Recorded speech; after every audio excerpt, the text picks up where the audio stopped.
Bénissons Dieu pour sa parole et pour le privilège qu'il nous donne, qu'il nous accorde de pouvoir nous tenir ici. C'est toujours une grande responsabilité. Et à chaque fois, nous demandons à Dieu de nous faire grâce. Dis à ton voisin, dis-moi, Dieu, fais-lui grâce, fais-lui grâce. Seigneur, fais-lui grâce. Amen, merci.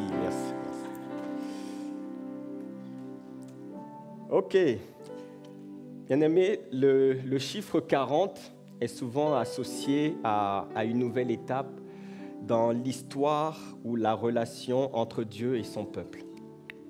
On retrouve souvent la mention des 40 jours à différents moments dans la Bible. Vous savez que Moïse a pris 40 jours avec Dieu à la montagne. Et lorsqu'il est revenu, Moïse n'était absolument plus le même. Tu vois.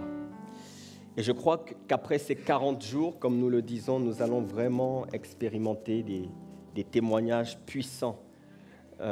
Et plus ça va, je ne sais pas pour vous, mais nous sommes consumés. En tout cas, moi, je suis consumé par un désir ardent. J'ai soif de Dieu, davantage soif, un désir brûlant, ardent.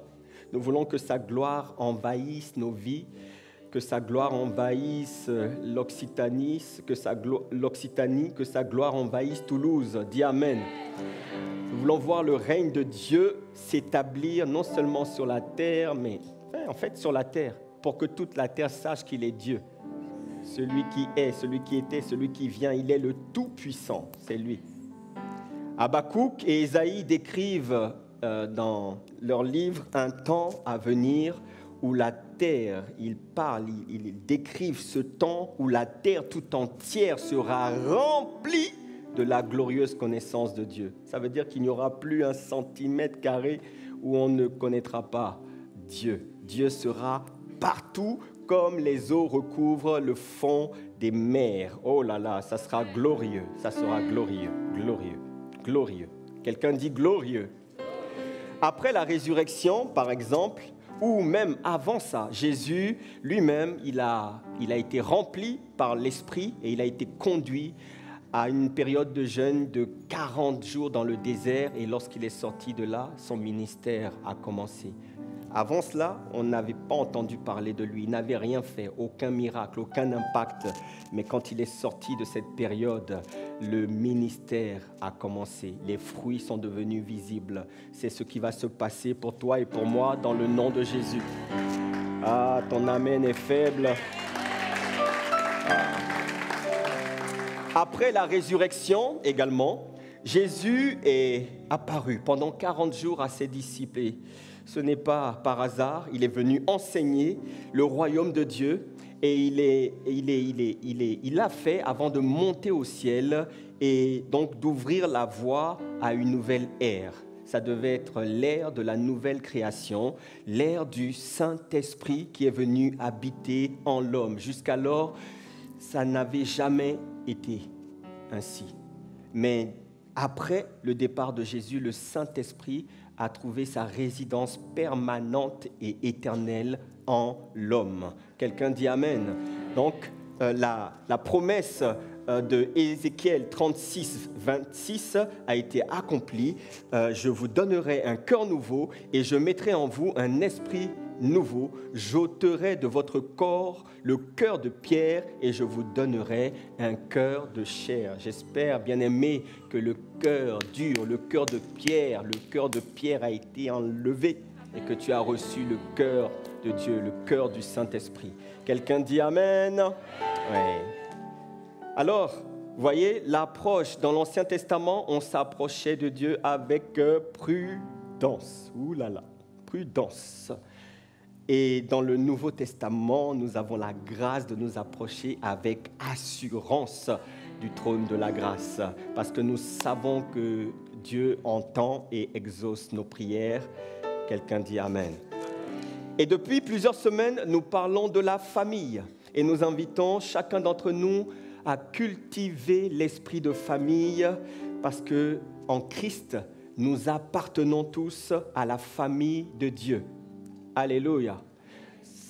Ça dépend, malgré les différences de couleurs. Oui. Donc toi, mon frère blanc, nous sommes de la même famille en Christ. En Christ, il n'y a plus de couleur, il n'y a plus de noir, de blanc, de jaune, il n'y a plus de grec, de juif, il n'y a plus d'incirconcis. Non. Eh oui, nous appartenons à la famille de Dieu. Alléluia. Alléluia. C'est ça. Il n'y a plus d'Antillais, d'Africains, Non, c'est fini. Nous sommes de la famille de Dieu. Alléluia. Donc tu es obligé de m'aimer. Voilà. Tu vois, c'est ça. La preuve que nous appartenons à la même famille, c'est que nous devons nous aimer les uns et les autres. Parce que le Seigneur a dit que c'est à cela qu'on saura que vous êtes mes disciples. Et c'est ce que Dieu veut. Alors nous sommes encouragés depuis plusieurs semaines à le faire au travers des familles d'impact, des groupes de maisons. Nous sommes encouragés à vivre ce lien fraternel, ce lien d'amour dans les maisons, comme au temps de l'Église primitive.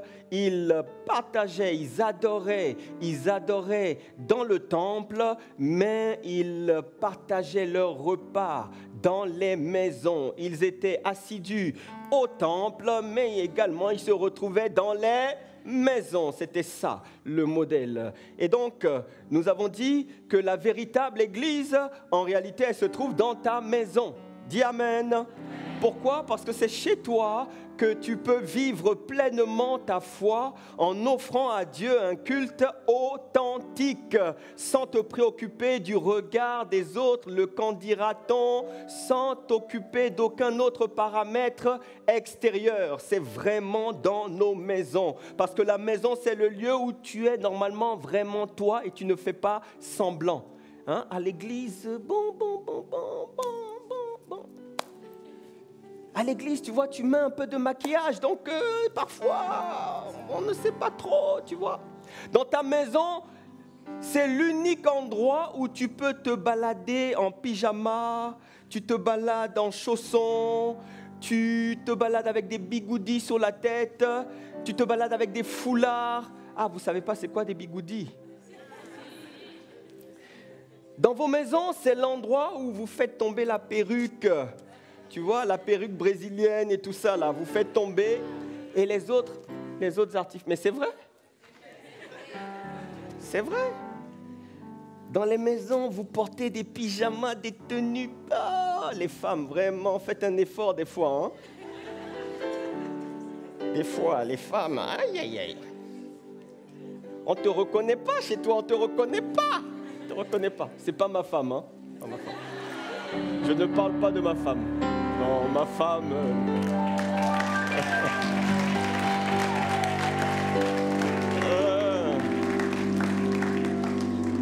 Tu vois, à la maison, c'est le cœur de ton intimité.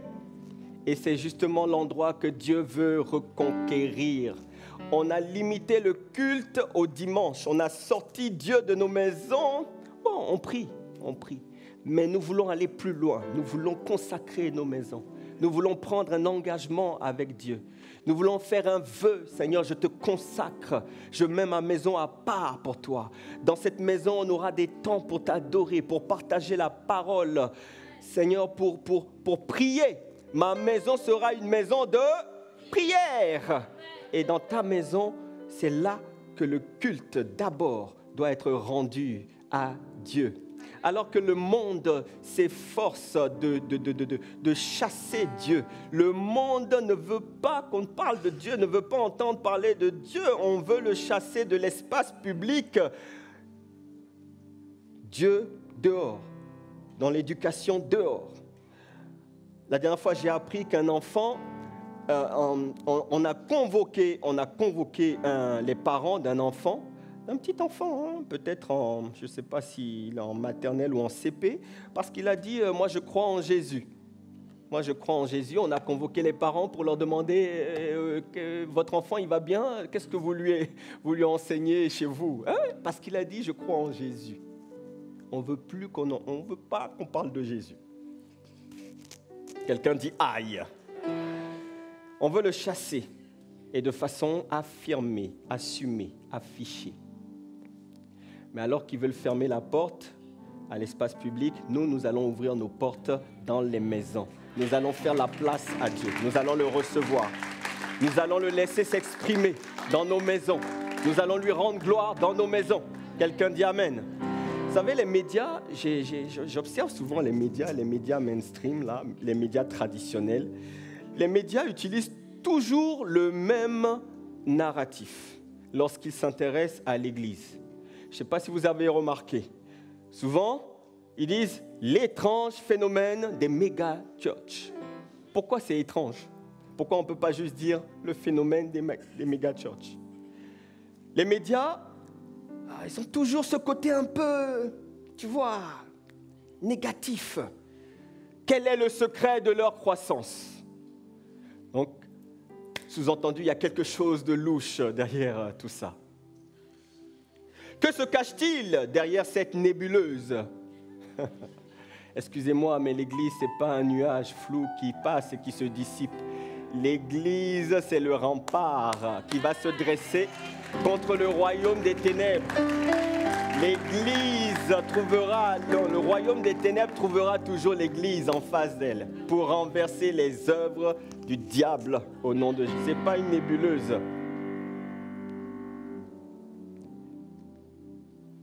Quelles sont leurs méthodes? Manipulation ou endoctrinement? Le conducteur de louange, on l'appelle le chauffeur de salle. Alors il raconte, nous avons assisté au culte et lorsque le chauffeur de salle a terminé son travail, le pasteur est monté pour faire son one-man show. Donc le pasteur, c'est un showman. Il promet la guérison. Mais oui, c'est normal qu'il promette la guérison. Ma Bible dit que Jésus guérit et il guérit encore. C'est vrai ou c'est pas vrai? Mais ça, le monde n'aime pas. Le monde. Ils demandent de l'argent aux fragiles fidèles parce qu'ils ont vu qu'on a eu les dîmes et les offrandes. Ils prêchent donc l'évangile de prospérité. Alors, écoutons maintenant le témoignage d'une fidèle qui a quitté l'Église et qui est tombée en dépression et qui, depuis lors, essaye de se reconstruire. C'est toujours comme ça. Et là, vous voyez quelqu'un qui est broke, quelqu'un qu'on a essayé d'aider. Lui-même, il est démantelé, il manque d'amour, il manque de tout. On a aidé, mais... j'étais à l'église, et puis on m'a harcelé. Les gens venaient même chez moi, en bas de ma maison. Oh, c'était dur. Oh, j'ai dû m'en aller. Quelqu'un dit, aïe. 9 fois sur 10, les amis, c'est toujours cette espèce d'image de l'Église qu'on essaye de propager. C'est vrai ou c'est pas vrai? C'est rare. Ça arrive parfois, mais c'est très rare qu'on ait de la part des médias un reportage objectif et positif. C'est très rare. Mais ce que j'aimerais vous dire ce matin, c'est que, quel que soit ce qu'ils diront, vous savez, il y a un dicton qui dit « la bave du crapaud n'atteint pas la blanche colombe ». Vous connaissez? Qui connaît? Oui. Ou sinon, les chiens aboient, la caravane, elle passe toujours. Ça veut dire que peu importe ce qui sera dit, peu importe ce qu'on dira de négatif, la manière on va tirer sur l'Église, rien ne pourra empêcher l'accomplissement des desseins souverains de Dieu. Dis Amen. Ouais. Le plan de Dieu s'accomplira certainement. La grande moisson d'âmes qui est prévue aura lieu. Jésus va revenir chercher son Église. Ça va se passer. Jésus va installer son règne de justice et de paix sur cette terre pendant le millénium. Il va régner avec les saints, c'est-à-dire avec toi et moi. Dis Amen. Le diable sera lié et ensuite il sera jeté dans les temps de feu. Ça va arriver. Ils vont parler, critiquer, murmurer. Ça va arriver. Oui. Des nouveaux cieux et une nouvelle terre avec comme capitale la Jérusalem céleste. Ça va arriver. C'est ce que ma Bible dit, c'est ce que la parole dit. Ça va arriver, quel que soit ce qu'ils feront et diront. Waouh! Est-ce que vous pouvez imaginer cela? ça sera glorieux, la perfection de Dieu. Notre intelligence n'arrive pas à percevoir ces choses, sa splendeur, son éclat, sa gloire, sa beauté, sa pureté, sa sainteté, sa puissance. Toutes ces choses seront manifestées dans le nom de Jésus. Quelqu'un dit Amen. Alors, dans son message de la semaine dernière, j'ai pris le temps d'écouter, j'ai aimé son message. On peut acclamer le message inspiré à l'assistant pasteur Prince. C'était bien, c'était concis, c'était pas trop long, mais c'était très équilibré. J'ai beaucoup aimé son témoignage personnel parce que c'était très parlant, tu vois, sur l'importance des groupes, des églises de maison. Mais il nous a dit une chose importante. Il a dit que derrière des petites instructions se cachent souvent des grandes visitations. Quelqu'un dit Amen. Derrière des petites instructions se cachent souvent des grandes bénédictions, des grandes grâces. Et ça, c'est vrai. Les amis, voilà pourquoi il faut saisir la parole au bon. La Bible dit que la foi vient de ce qu'on entend. Et ce qu'on entend vient de la parole de Dieu. La foi, elle se conjugue au présent, ce que tu entends. Là, maintenant, saisis, agis sur cette parole. Oui, dans des petites instructions. Ah oui. Quand Dieu te dit fais comme ça, ne fais pas autrement, sinon les conséquences. Dieu dit là, cette saison, c'est la saison où nous devons ouvrir nos maisons et rendre un culte à Dieu dans nos maisons. Mes amis, c'est ça. Ne rate pas la visitation de cette saison. Elle se trouve dans ta maison, elle se trouve dans nos maisons. Elle se trouve dans vos maisons. N'est-ce pas quelque chose de merveilleux? Tu n'as plus à sortir, tu n'as plus à aller loin. C'est dans ta maison. Et c'est dans ta maison que tu vas expérimenter Dieu d'une manière comme tu ne l'as jamais expérimenté. Le Dieu qui exauce les prières et le Dieu qui te fait croître spirituellement, c'est les deux points qu'il a développés. Quelqu'un dit Amen. Dis à ton voisin, ça se passe dans les maisons. Oui. Alors, je continue, oui, on continue parce que c'est le message du moment. On continue, à un moment donné, le Saint-Esprit va nous dire d'arrêter et de partir sur autre chose, mais pour le moment, on continue. Donc, je rajoute encore ma pierre. Non, c'est pas... Vous allez dire, oh, mais pasteur, ça fait plusieurs messages quand même, on a compris. Non. Le Saint-Esprit dit de rester dessus. Donc, vous allez encore entendre un message sur l'église de maison. Alléluia. Donc, le titre de mon message, et je ne serai pas long ce midi, c'est 4 types de visitations que nous pouvons recevoir quand nous ouvrons nos maisons. 4 types de visitations que nous pouvons recevoir lorsque nous ouvrons nos maisons. Alors, le premier point, avant de donner les 4 types, c'est que désormais, je crois que par rapport à tout ce que tu as entendu, tout ce que nous entendons depuis plusieurs semaines, tout ce que le pasteur a aussi partagé pendant le camp que nous avons eu, nous ne pouvons plus considérer notre maison comme uniquement notre lieu de résidence familiale. Quelqu'un dit Amen. Nous ne pouvons plus considérer nos maisons comme étant l'endroit où on se repose, on se détend, on mange, on dort, ou pour certains, on travaille. Non, c'est fini. Cette conception, tu dois la laisser. Ta maison, ce n'est pas juste ton lieu de résidence familiale. La maison, c'est le premier lieu de construction de notre relation avec Dieu. C'est dans nos maisons que nous devons l'invoquer, bien-aimé. Est-ce que tu es d'accord avec ça? Et tu dois comprendre aussi que la maison est un lieu de bénédiction ou de malédiction. Faisons attention. En fonction de la relation qui est entretenue avec Dieu dans ta maison, il faut que tu saches que, par exemple, un comportement mauvais, un comportement spirituel ou moral des membres de la famille d'une maison peuvent avoir des conséquences sur cette maison. Il faut faire attention. Donc, la maison peut être source de bénédiction ou parfois de malédiction. Dans Exode 12, 23, lors de la Pâque, Dieu a dit qu'il épargnerait les maisons des Israélites qui appliqueraient le sang de l'agneau sur leurs portes, ce qui symbolisait la protection divine. Et toutes les maisons qui ont obéi à l'instruction et qui ont appliqué le sang sur leurs portes ont été épargnées. Le sang de l'agneau représente en réalité le sacrifice de Jésus le Christ qui est mort à la croix pour toi et pour moi. Ça veut dire que Christ doit être présent dans nos maisons. Alléluia, alléluia. La bénédiction sur une maison, les amis, elle est redoutable, elle est puissante, elle est durable, elle est générationnelle. Il y a trop de bénéfices lorsque tu offres ta maison. Tu prends l'engagement d'offrir, tu fais le vœu de disposer ta maison pour Dieu. Ça libère une faveur inégalable, non seulement sur toi, mais sur les générations à venir. Alléluia.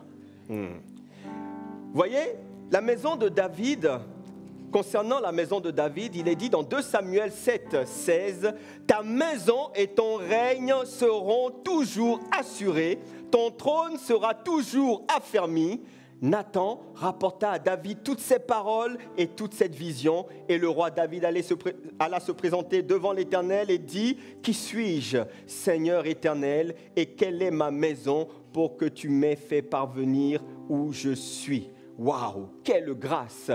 Ta maison et ton règne seront pour toujours assurés. Et c'est vrai, de génération en génération, la maison de David a gardé la royauté et c'est de sa lignée qu'est sorti le roi des rois, le Seigneur des seigneurs, Jésus-Christ. Quelque chose de merveilleux. Pourquoi? Parce que David nourrissait le désir de fabriquer, de construire la maison de Dieu. Il avait toujours ça à cœur, donner la première place, offrir la première place à Dieu. Nous avons l'exemple de la famille Graham, les parents de Billy Graham. Qui connaît l'évangéliste Billy Graham? Voilà. L'évangéliste Billy Graham a été l'un des plus grands évangélistes du XXe siècle. Et ce que vous devez savoir, c'est que c'est en fait son histoire, la destinée glorieuse qu'il a eue n'est pas le fruit du hasard. Sachez qu'il a grandi dans une maison de foi, dans une maison de prière, dans une maison qui était consacrée à Dieu. Ses parents, qui s'appelaient William Graham et Koffé, Moro Koffé, bon, voilà, Graham, c'étaient des fermiers. Et ils avaient dévoué, ils avaient consacré leur maison entièrement à Dieu. Ils avaient élevé leurs enfants dans la crainte de Dieu, dans la foi de Dieu, la foi chrétienne. C'était une maison vraiment bénie, ouverte pour Dieu. Et la grâce est tombée sur Billy et la grâce a fait de Billy un héros de la foi dans sa génération. Il est dit de lui qu'il a prêché l'évangile à plus de 215 millions de personnes. Imaginez, dans le monde, au travers du monde entier. Il a été l'un des évangélistes les plus influents. Il a influencé plusieurs générations et plusieurs présidents dans sa nation aux États-Unis et même au-delà. Et jusqu'aujourd'hui, sa maison d'enfance a été préservée comme un symbole de foi. Sa maison est toujours là. Quelqu'un dit Amen. Oui. Vous voyez ce qui arrive lorsqu'on offre sa maison à Dieu. Il y a une bénédiction qui suit, qui accompagne, qui se retrouve dans la lignée. Et c'est ce qui est arrivé à cette famille Graham.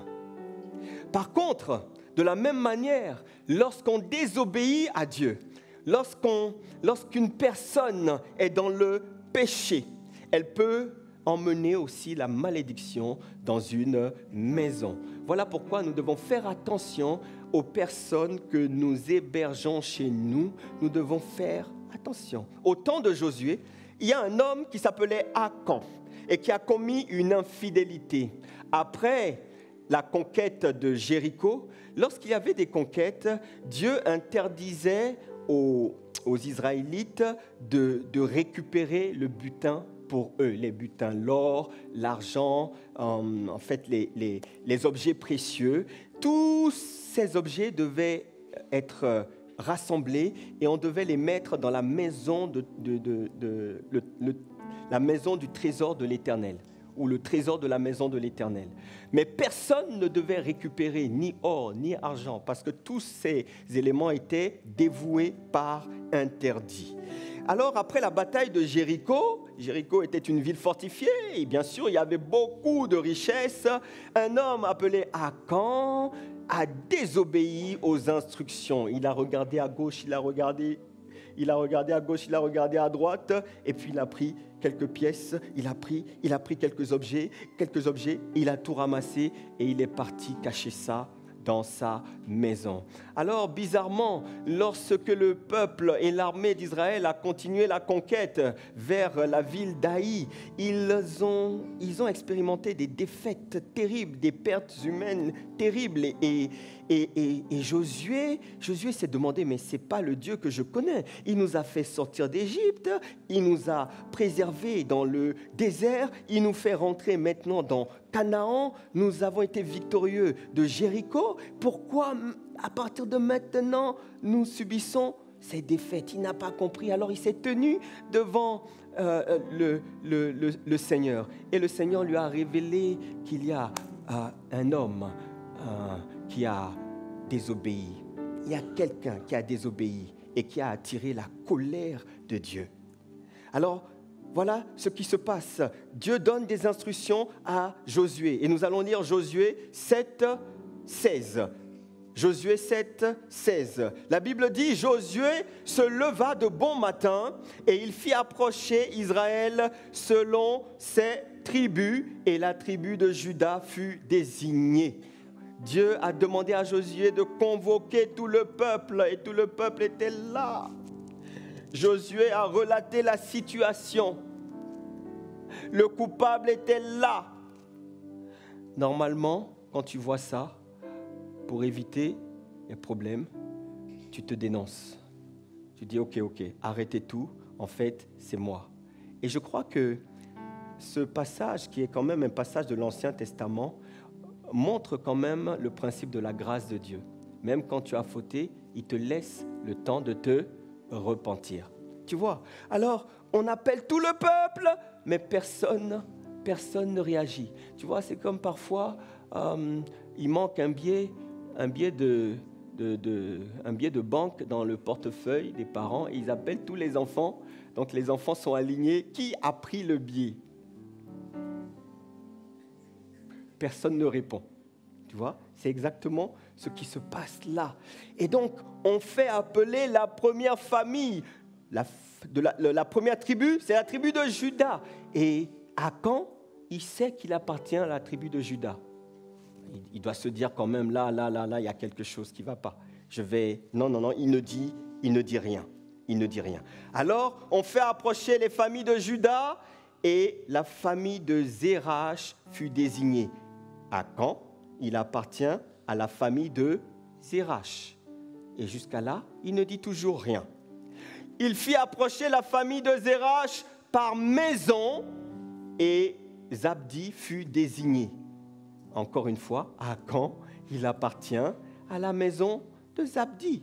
Alors on fait approcher la maison quand même. Tu vois, moi, c'est ce passage, il m'a toujours interrogé. Je me suis toujours demandé, mais c'est terrible. Tout le peuple est là. Vous imaginez la pression et toi, le coupable, tu es là. Tu vois que c'est ta tribu, tu vois que c'est ta famille. Tu vois, mais tu ne bouges pas, tu ne dis rien. Le cœur est déjà trop endurci. Il se dit peut-être, je vais y échapper. Non, ils ne vont pas trouver, ça ne va pas tomber sur moi. Non, il ne dit rien. Alors on fait appeler la maison de Zabdi par homme et ça tombe sur Akan, fils de Carmi, fils de Zabdi, fils de Zérach, de la tribu de Juda. C'est lui qui fut désigné comme coupable. C'est terrible.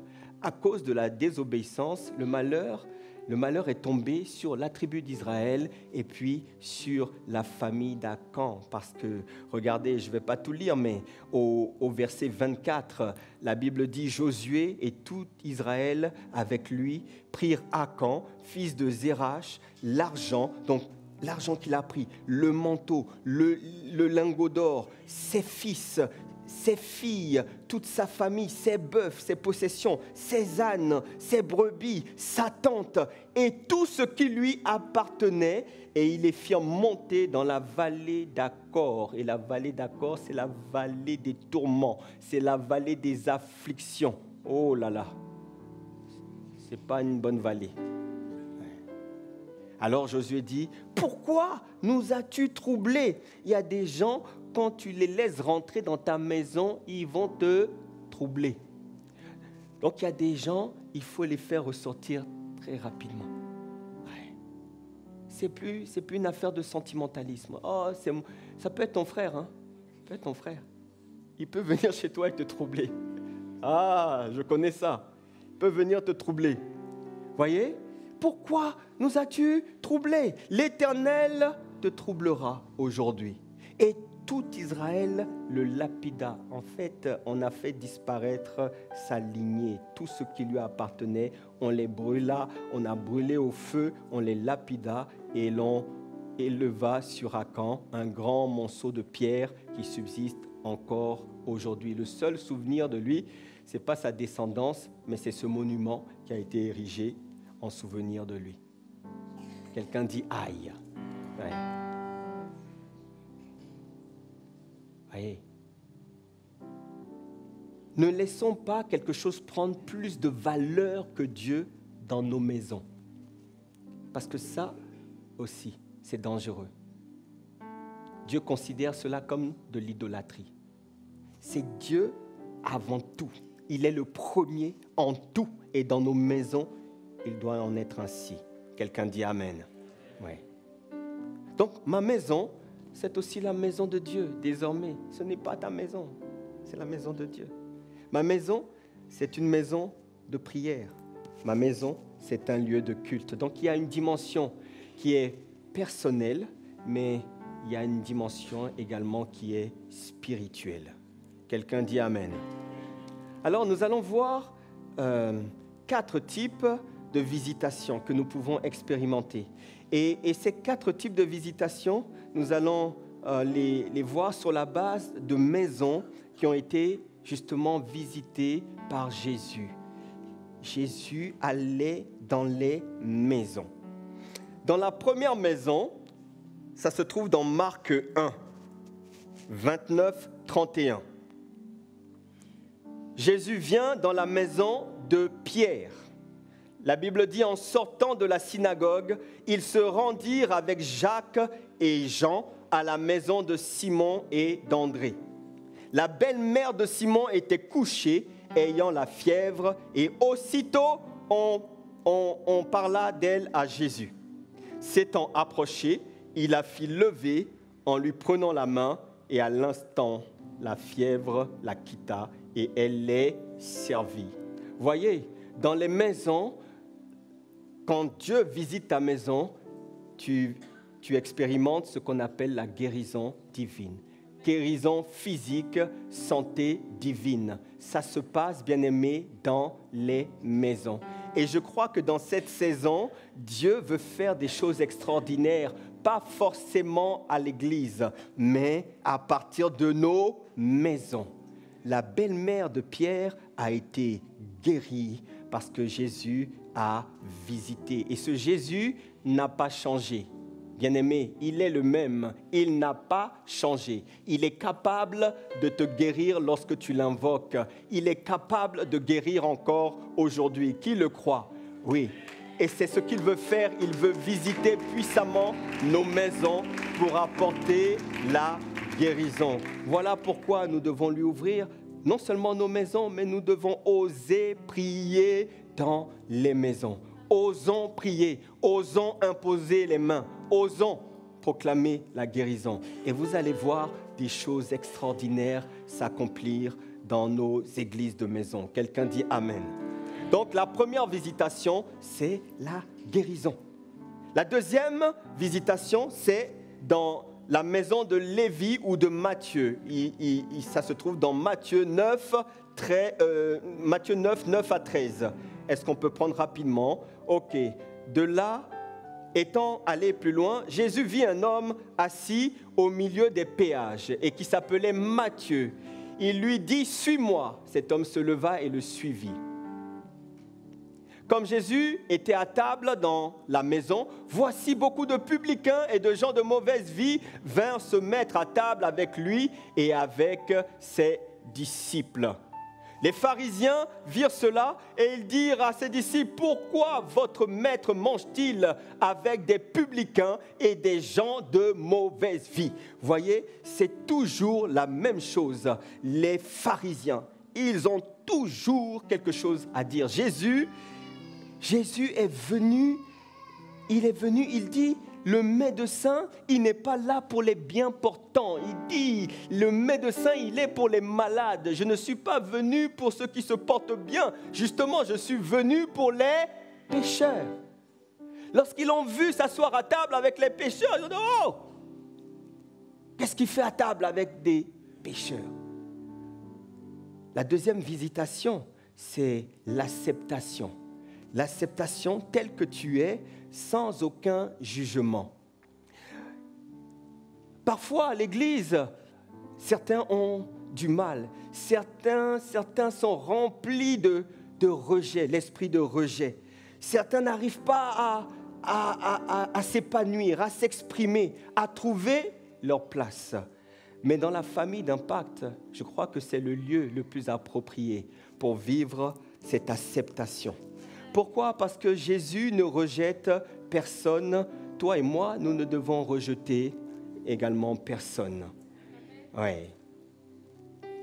Il est venu pour ceux qu'on pointe du doigt, ceux qu'on considère comme des pécheurs, ceux qui sont tombés. Oui, il les relève. Jésus ne jette la pierre à personne, bien-aimé. Jésus, il n'attend pas que tu sois complètement parfait. Jésus t'accepte, il te fait grâce. Voilà pourquoi nous également, nous devons ne pas nous empresser de juger nos frères et nos sœurs. Ouais. C'est tellement facile parfois. Nous avons le jugement très, très facile. Ouais. Que Dieu nous accorde de manifester davantage de compassion. Compassion. C'est pas facile, hein? L'amour, là, c'est pas facile. Et c'est un sujet pour lequel nous devons prier constamment. Nous devons lui demander, Seigneur, s'il te plaît, fais-moi aimer davantage. Fais-moi aimer. Parce que nous sommes souvent pleins de préjugés. Nous avons nos filtres. Nous avons nos lunettes. Lorsque quelqu'un a chuté, nous, on n'oublie pas. Dieu l'a pardonné, mais toi, tu n'oublies pas. Tu n'oublies pas. Tu dois demander à Dieu, Seigneur, remplis-moi de ton amour. Mais sache que lorsque tu fais cette prière, Dieu va t'envoyer aussi des gens compliqués. Ah oui, ah ouais. Seigneur, fais-moi aimer. Il va t'envoyer des gens compliqués. Ouais. Pour t'apprendre à aimer. Ouais. Parfois, vous avez dans l'église des gens qui vous troublent. Hein? Des gens qui vous troublent. J'ai écouté le pasteur Ivan Carluet, qui était à ICC aujourd'hui. Il dit il avait un frère dans l'église qui cassait la tête à tout le monde. Et il avait toujours le mot, il n'est jamais content, il critique tout, rien n'est bon, rien ne va, etc. Et il dit, bon, au moins, comme lui, c'était le pasteur, il n'osait pas dire quelque chose au pasteur jusqu'au jour. Il est venu aussi voir le pasteur à la fin d'un message pour lui dire, pouf, pasteur, vraiment, aujourd'hui, ton message, c'était mauvais. Franchement, j'ai rien compris. Hey! Ça m'a fait marrer. Parce que vous avez des gens comme ça. Alors, qu'est-ce qu'on fait? Tu l'envoies balader? Ah, il a dit, ça a été une bonne épreuve pour lui. Ouais. Ouais. C'est pas facile d'aimer.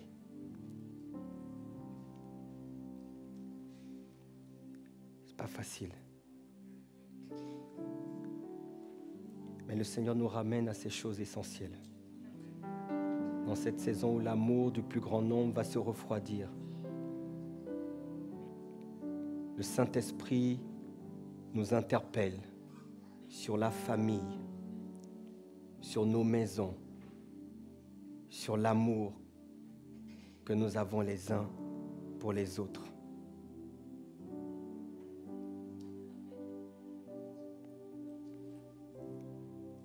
L'acceptation.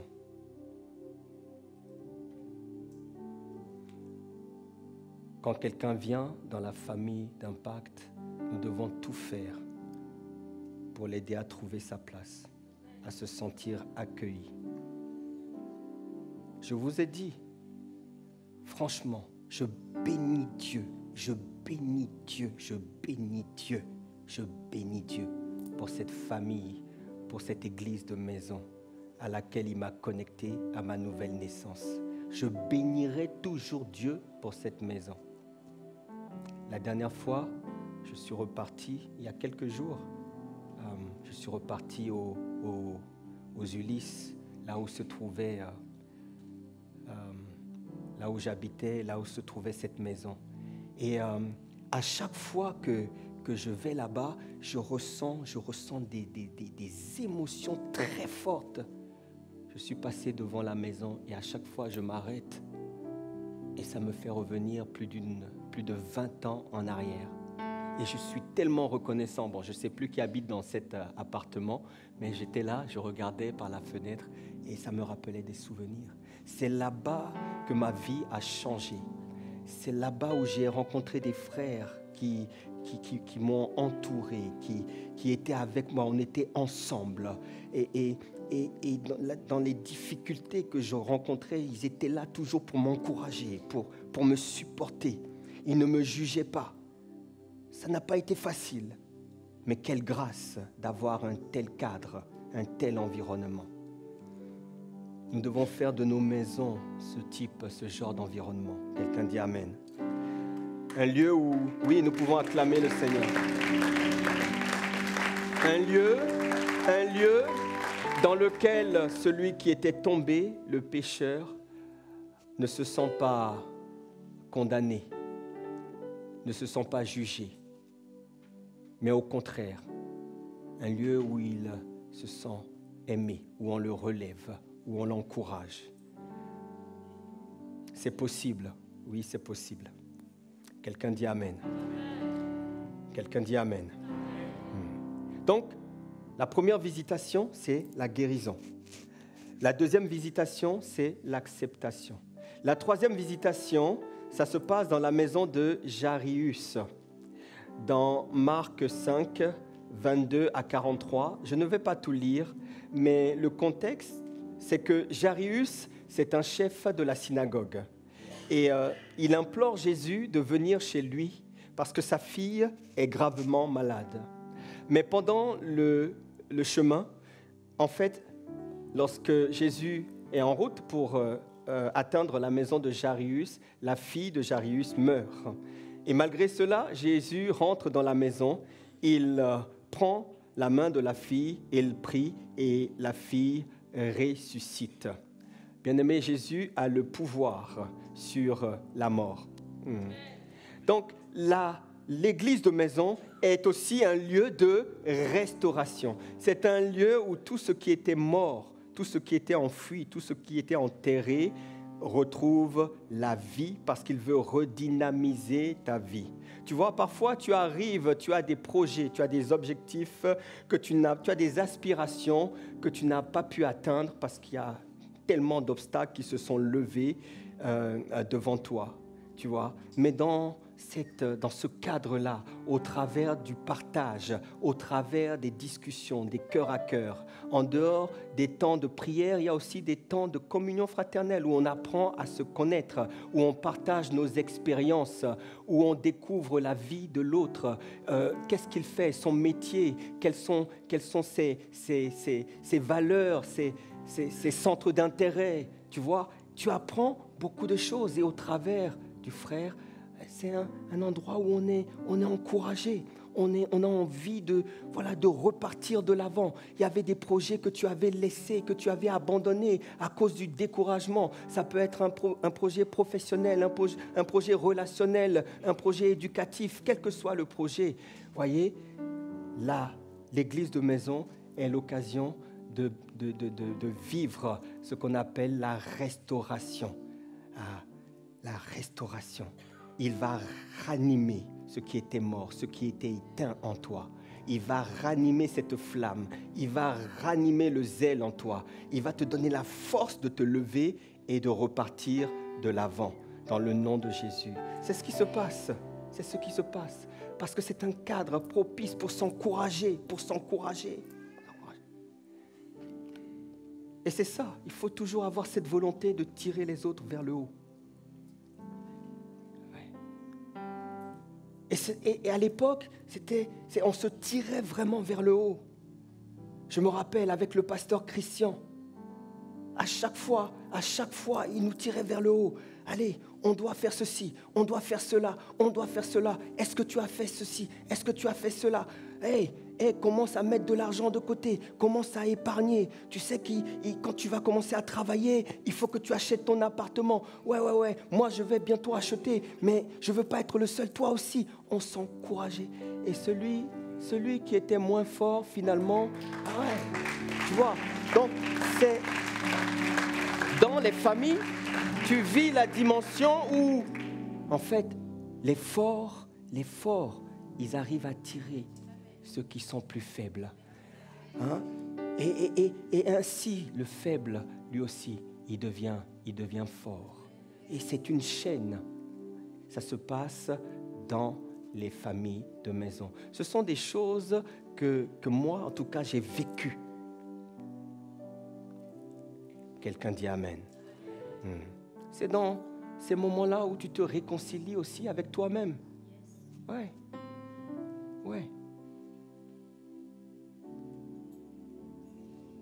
Parce que parfois, c'est compliqué.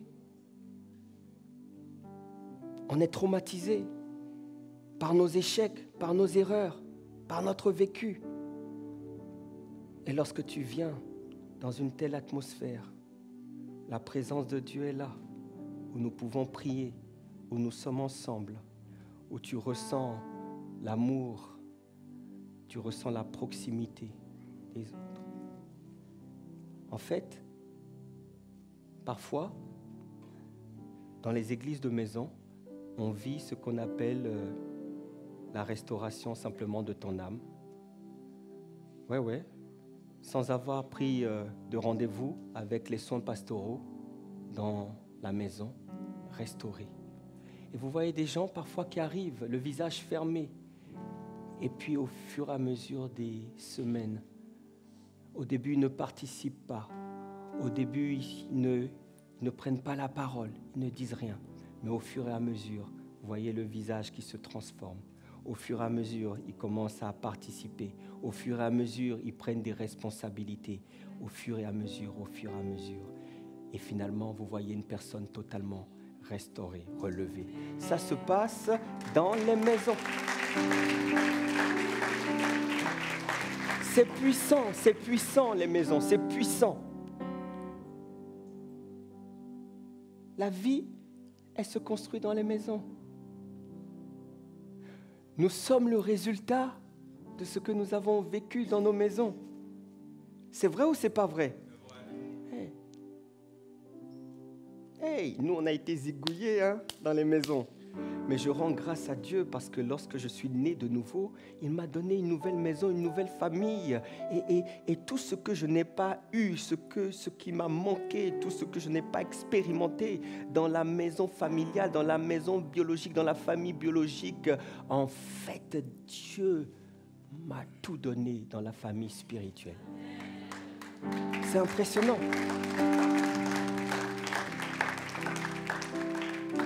Quelqu'un dit Amen. Dans l'église de maison, on vit la guérison, l'acceptation, la restauration.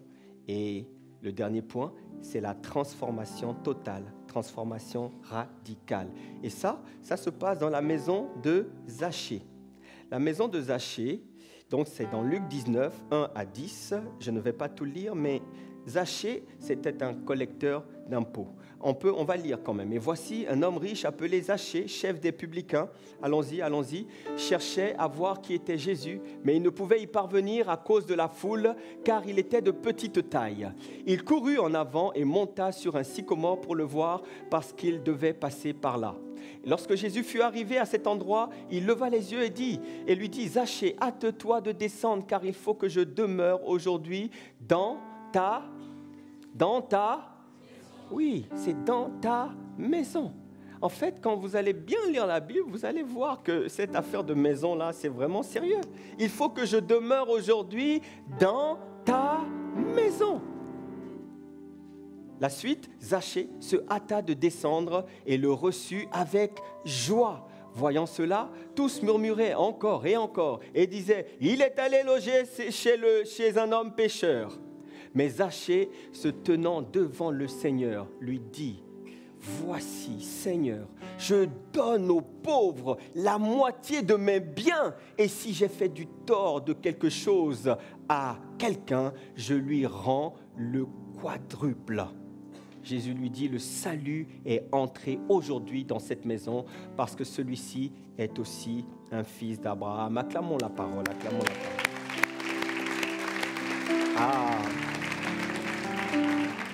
Lorsque Jésus visite ta maison, il se passe ce que Zachée a expérimenté, une transformation radicale. Zachée se repent publiquement et il promet de rendre, parce que la repentance a deux aspects, deux facettes. C'est je demande pardon, mais il y a aussi je change de voie, je répare mes offenses. Je demande pardon, mais je change de voie. Et si je peux réparer, je répare. Zachée a été totalement transformé. Il était injuste. Zachée, il prenait injustement l'argent des pauvres. C'était ça. Et il était détesté. Lorsque Jésus est rentré, lorsque le salut est rentré, où ça? Dans sa maison. Il a décidé de donner, de réparer et de donner 4 fois plus que ce qu'il a volé. Et cette histoire nous enseigne la portée de la grâce de Dieu. Ah oui. Lorsqu'on rencontre Jésus, peu importe qui tu es, peu importe le plus grand des voleurs, il te transforme au plus profond de ton cœur. Il y a un changement radical de vie. C'est ce que moi, j'ai expérimenté. Je ne suis pas le seul. Beaucoup l'ont également expérimenté. L'assistant pasteur Prince, il a dit qu'il était déconnecté de Dieu pendant plus de 7 ans. Et pourtant, il est né dans une famille chrétienne. Il a reçu les fondements, la base. À un moment donné, il a rétrogradé. Et c'est lorsqu'il s'est reconnecté à lui, dans une maison, que le feu est revenu. Et il a été à nouveau transformé. C'est ça qui se passe.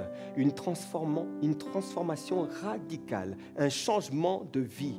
Et dans les maisons, c'est toujours plus facile de se tenir et de se repentir. Je me souviens, à l'époque, lorsqu'on luttait, parce que je luttais, j'étais encore jeune dans la foi. Donc quand je quittais le groupe, la cellule de maison, je me retrouvais dans un environnement qui était compliqué. Je vivais encore en colocation avec des bien-aimés. C'était compliqué. Et parfois, oui, je trébuchais. Mais à chaque fois, je revenais et c'était toujours pour moi l'occasion de demander pardon. Et on ne me jugeait pas. Et c'est à l'époque où les frères me disaient, tu sais, autant de fois que tu tombes, bien-aimé, sache que le Seigneur te relèvera toujours. Si tu es sincère, si tu t'accroches à lui, si tu as envie véritablement que ta vie change, si tu veux obéir à la parole, devenir cette nouvelle création dont il parle, si tu veux abandonner les choses anciennes, les choses du passé, attache-toi. Tu es tombé, c'est pas grave, reviens, on va t'aider.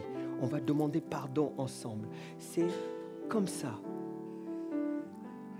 que le Seigneur complètement, à un moment donné, radicalement changé ma vie. Je me souviens, lorsqu'on me disait, non, mais tu sais, la musique profane, la musique du monde, c'est compliqué, les paroles là, ce que tu écoutes, alors que moi, j'avais tous les sons de l'époque, tout, que ce soit afro, le rap, tout ce que vous voulez, j'écoutais, j'avais tout ça. Et j'avais une collection de CD, c'était incroyable. Et on m'a dit, non, il faut que tu arrêtes d'écouter. Non, pour moi, ce n'était pas possible. Je dis, mais non, c'est où? C'est écrit où dans la Bible? C'est écrit où? Montre-moi. Et comme il n'y a pas de verset qui le dit, je n'écoutais pas. Jusqu'à ce que, à force, mais j'étais sincère, vous voyez? J'étais sincère avec Dieu. Je voulais changer. Et au fond de moi, lorsque je rentrais, je disais quand même, bon, Seigneur, si c'est vraiment vrai ce qu'ils disent là, convainc-moi, montre-moi que c'est vrai, montre-moi. Et je vous garantis, je vous garantis. C'est pour ça que je dis souvent, laissez les gens faire leur expérience, priez pour eux. Tu vois, lorsqu'il arrive avec ses dreadlocks, avec ses gros cheveux, sa touffe, tu vois, laisse-le avec sa touffe. Ne viens pas lui dire tout de suite, vas-y, coupe-toi les cheveux, c'est pas bien. Laisse-le. Laisse. C'est un processus. Le Seigneur va le changer. Dieu parle. Il parle au cœur. Alors, à un moment donné,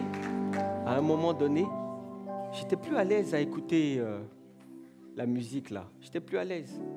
Et lorsque j'allais dans l'église de maison, le pasteur Christian, il aimait bien mettre la musique chrétienne, tu vois, exprès, il mettait bien la musique chrétienne, que tu entendes les paroles. Donc, à un moment donné, voilà. Mais ça n'a pas été une bataille. Ça s'est fait naturellement. Amen. Vous savez, j'ai pris tous mes CD, tout. Les amis, j'en avais, c'est-à-dire, chaque semaine, j'achetais le nouveau son qui venait de sortir. J'avais tout. Et j'animais des soirées en tant que DJ, tout ça. Et...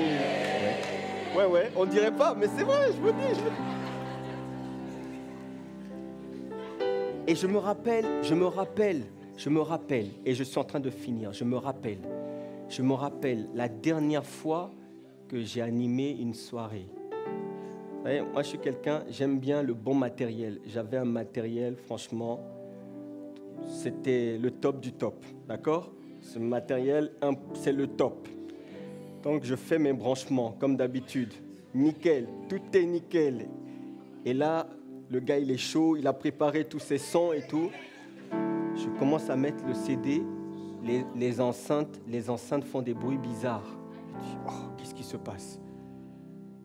Je vérifie, tous les branchements sont bons. Je reviens, je suis à ma table de mixage, j'essaye, le son ne sort pas. Et j'étais dans un quartier bizarre. Et les gens commencent à crier « Remboursez ! Remboursez !» parce qu'ils avaient payé. Les gens commençaient à s'énerver. J'avais la pression. J'avais des gouttes qui dégoulinaient. Les gens me regardaient, tout le monde s'arrêtait et regardait. « DJ! DJ !» Oh. J'ai tout essayé, j'ai regardé, je vous assure, la sono était impeccable. Alors je suis revenu à la table, j'ai dit, Seigneur, oui, j'ai compris. Je n'animerai plus jamais de soirée. Mais s'il te plaît, là je ne suis pas dans mon quartier. S'il te plaît, laisse-moi simplement terminer. Je prends l'engagement. Je vous assure, j'ai fait cette prière dans mon cœur. Je prends l'engagement. Quand je termine ça là, je range mon matériel et plus jamais tu ne m'y retrouveras. Plus jamais. Vous savez quoi? Quand j'ai fait cette prière, la sono a recommencé comme si de rien n'était. C'est ce que j'ai expérimenté. Ça a repris parfaitement. Donc, ton gars, il a animé sa dernière soirée et je vous assure, j'ai tout rangé. Tous les CD que j'avais, j'ai pris, j'ai donné. J'ai tout donné. Je voulais pas les jeter parce que ça avait quand même... Donc j'ai donné. J'ai donné à des amis. Ils ont pris, hein, ils étaient ravis. J'ai arrêté à ce moment-là. Et quelques temps après, c'est à l'église, lorsqu'il y avait les mariages et les événements de l'église, qu'on a pu à nouveau animer des soirées. Mais pour le Seigneur, pour le Seigneur.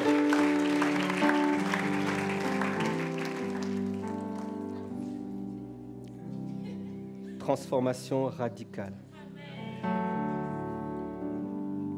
Je bénis Dieu pour les familles d'impact.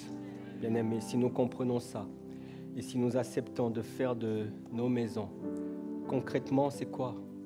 Concrètement, c'est d'avoir des temps en famille.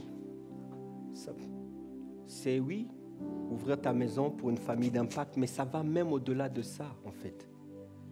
Je me rappelle pendant le Covid, on se retrouvait avec ma femme, parfois les enfants, avec un autre couple. Ils venaient parfois en présentiel, parfois en ligne, mais on passait du temps dans la prière, du temps à offrir un culte. Et en réalité, c'est ça que Dieu attend, c'est dans les maisons. Si nous comprenons ça, alors vous allez voir la dimension de cette église rayonnante, triomphante, dont nous parlons, que nous attendons. Vous allez voir, vous allez être étonnés, vous allez être surpris. L'église ne sera plus basée sur le charisme d'un pasteur, mais comme le pasteur, l'apôtre Yvon l'a dit, si nous comprenons ça, l'église, les gens vont changer, les gens ne viendront plus à l'église parce que le pasteur est là ou le pasteur n'est pas là, ils viendront à l'église simplement parce qu'ils savent qu'ils appartiennent à une famille. Ils ont compris que l'église, c'est leur famille. Et ils sont simplement contents de venir le dimanche et de retrouver les membres de leur famille pour communier ensemble dans la présence de Dieu, dans la maison de notre Papa à tous. Alléluia. Est-ce qu'on peut bénir Dieu pour sa parole?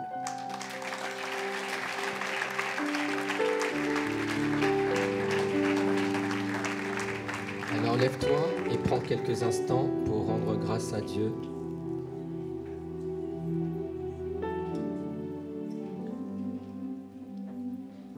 Tu peux lui dire, moi et ma maison, nous servirons, nous te servirons. Tu peux prendre un engagement parce que tu as compris qu'il y a une bénédiction. Comme cette famille, Graham, la famille de Billy Graham, ils avaient consacré leur maison. Il y a une bénédiction qui va accompagner les générations issues de toi, après toi. Il y a une grâce dont tes enfants bénéficieront. Une grâce dont les enfants de tes enfants bénéficieront. Cette grâce, elle commencera par toi. C'est puissant d'offrir sa maison. Élève la voix et dis à Dieu, je suis candidat. Et si tu n'as pas encore de maison,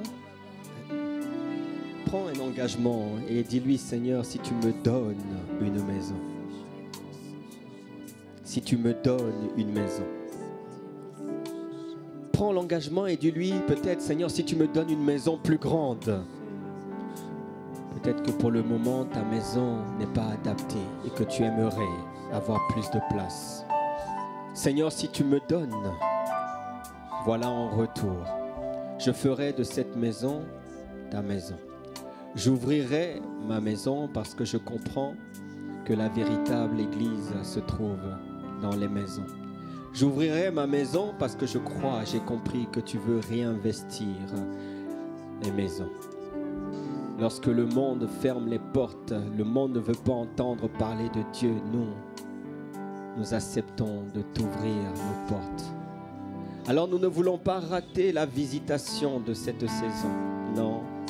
Nous croyons que dans ces églises de maison, Seigneur, des guérisons seront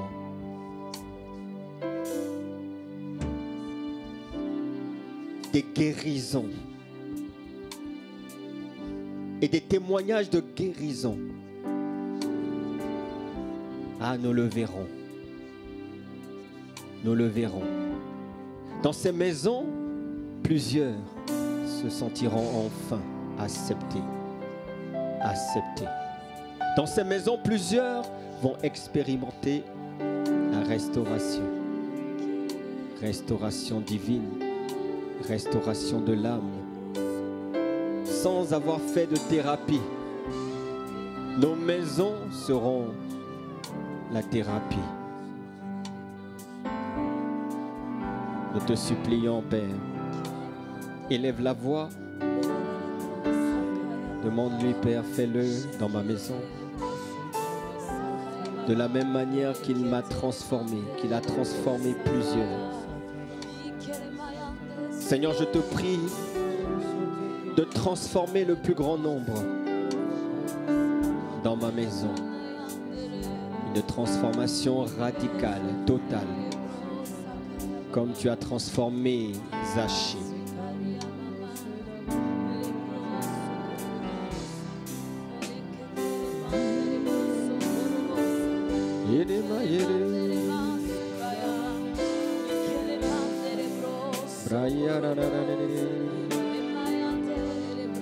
Dans ce monde où l'amour du plus grand nombre se refroidira, accorde-nous la grâce d'être des conservateurs de ton amour, des dispensateurs de ton amour. Dans nos maisons, Seigneur, tu as dit que c'est à l'amour qu'on verra que nous sommes tes disciples. Or, l'amour donne, l'amour supporte, l'amour pardonne, l'amour est patient. Accorde-nous la grâce de développer toutes les qualités de l'amour. L'amour est compatissant. Ah, l'amour n'est pas envieux. L'amour se réjouit. Ah, nous te supplions que cet amour soit répandu en nous et au travers de nous dans les églises de maison. Afin que l'église, Seigneur, que tu appelles de tes vœux ne repose plus sur un leader, sur un berger, sur un pasteur charismatique. Mais que les membres de l'église réalisent qu'ils appartiennent à la famille de Dieu. Alors lorsque nous comprenons que nous appartenons à la famille de Dieu, nous sommes dans la joie. Voilà pourquoi David dit, je suis dans la joie lorsqu'on me dit, allons dans la maison de l'Éternel. Alors nous sortirons de nos maisons pour venir ensemble à l'église, pour répondre à ta sainte convocation. Nous allons expérimenter l'église dans les temples, assidus dans les temples, assidus dans les maisons. Assidus dans les temples, assidus dans les maisons. Et même si je n'ai pas une cellule de maison, un groupe de maison, Père, accorde-moi la grâce de mettre en place des temps consacrés, des temps de prière. Tu as dit que si 2 ou 3, si c'est avec mon époux, avec mon épouse, avec mes enfants, désormais, accorde-moi la grâce de t'offrir un culte pendant la semaine. C'est ma prière. Seigneur, merci de ce que cette parole est esprit et vie. Elle est esprit et vie. Tu l'emmènes à manifestation ici à Toulouse. Ici à Toulouse. Afin que ta gloire soit manifestée dans chacune de nos maisons. Que de nos nombreuses maisons, Seigneur, brillent de ta lumière, de la lumière de ta gloire. Fais de nos maisons des plateformes d'atterrissage de la gloire de Dieu. C'est notre prière et nous te bénissons. Tu as commencé une belle œuvre et tu la rendras parfaite. Ne nous laisse pas être à l'écart accorde-nous à être des participants. Des participants. Des acteurs. Utilise mon frère. Utilise ma sœur. Utilise ma maison pour la seule gloire de ton nom. Merci Père, au nom de Jésus.